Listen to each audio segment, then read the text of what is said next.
We talked yesterday about the Super Bowl MVP process, whether it should have been Aaron Donald instead of Cooper Kupp. They asked for votes too soon, yada, yada, yada. So today's draft, the most egregious Super Bowl MVP decisions. Trivia question.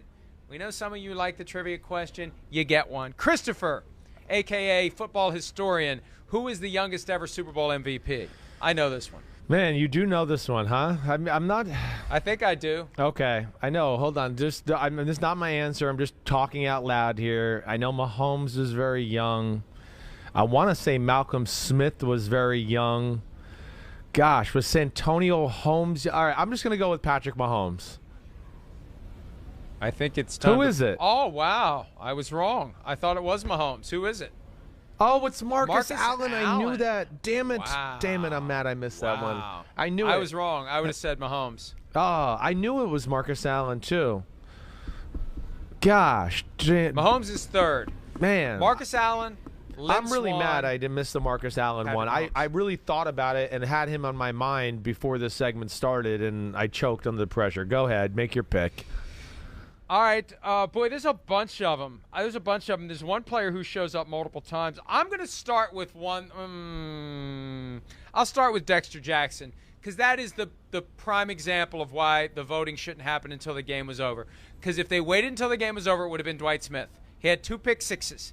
2 pick sixes in the Super Bowl, and he's not the MVP because the votes were in, and it was locked in on Dexter Jackson. Dwight Smith has the late pick 6. Yeah, it's garbage time, but still, he would have been the MVP if they did the voting after the game, so I'll go with that one. I think he would, too. I'm with you. I mean, it's 2 pick sixes. You're right. The game was in hand. The Buccaneers were winning, but, yeah, I think it's the early voting, the fact that Dexter Jackson, got his 2 interceptions. I believe they were both in the first half of that football game, right? He got the added advantage of that. I mean, definitely. So that's one certainly that was on my list. I'm with you, Mike. I think the one I'm going to go to next is Tom Brady in 2001, the first Super Bowl against the Rams. I mean, again, he threw for 145 yards and 1 touchdown. I mean, he had 92 yards before the last play of the game. I mean, the last drive of the game. 92 yards. Right? To me, that's egregious. Ty Law, the story of that game was it was the greatest show on turf, only scored 14 points. Or 17. What was it? It was 20-17, 17-14. I think it was 20-17. They stopped the great Rams offense that was unstoppable.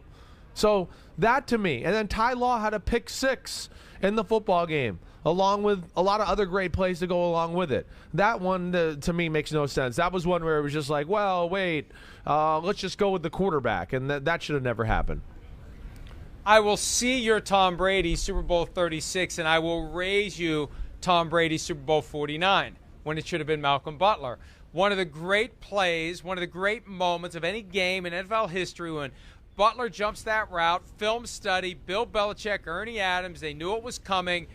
Brandon Bolden. No, not Brandon Bolden. God, I can't remember the name of the guy. The defensive back who played for the Seahawks. Yeah.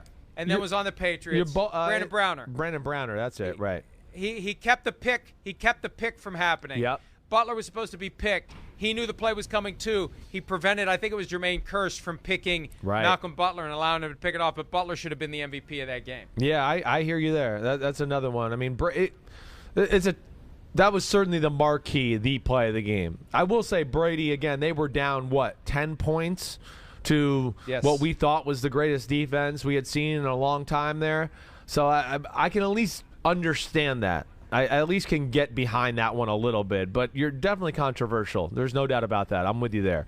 All right, next one. Damn, I'm going back to a Patriots Super Bowl, but not Tom Brady. I'm going back to Eli Manning in 2007. Again, it's the undefeated Patriots.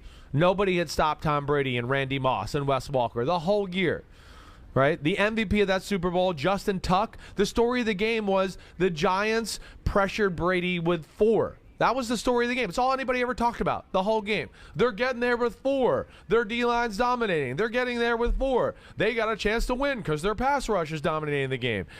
We're still talking to this day. You want to beat Tom Brady? You got to be like the Giants in 2007 and get there with 4. I mean, we literally said that like 3 weeks ago when they were playing the Rams in the divisional playoff game. Justin Tuck should have been. Eli Manning was 19 of 34.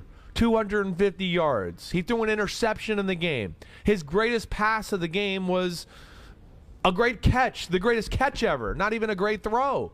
So that to me is another one where it's just like, well, we don't know what to do. Just give it to the quarterback. Justin Tuck should have been the MVP of that Super Bowl. All right, there are the first two rounds, round three of the most egregious Super Bowl MVPs. I'm going back to one that is very near and dear to my heart. I'm going to go back to 1976. Fred Biletnikoff won the MVP of Super Bowl 11 with this stat line: 4 catches for 79 yards. And what was And he won Stabler's the stat MVP. line?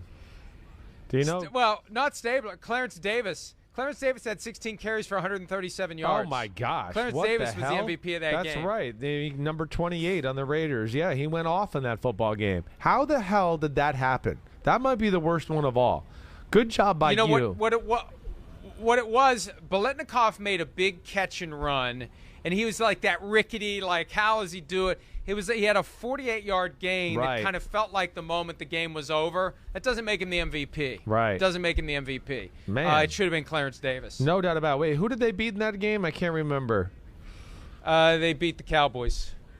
No. Make your pick, ass. They played the Vikings. Hole. Make your pick. How about Cooper Kupp? I'm going to go there. That's my last pick. I think that's the most egregious one. I'm sorry. Aaron Donald should have been the MVP. And He had 2 touchdowns. I know. And for my money, I probably would have been Stafford second. I get that. I get it. I don't like to be bad on Cooper Kupp. I love him, but Aaron Donald should be the MVP. Honorable mention, Peyton Manning, Super Bowl 41. It should have been Dominic Rhodes. See you tomorrow. See ya.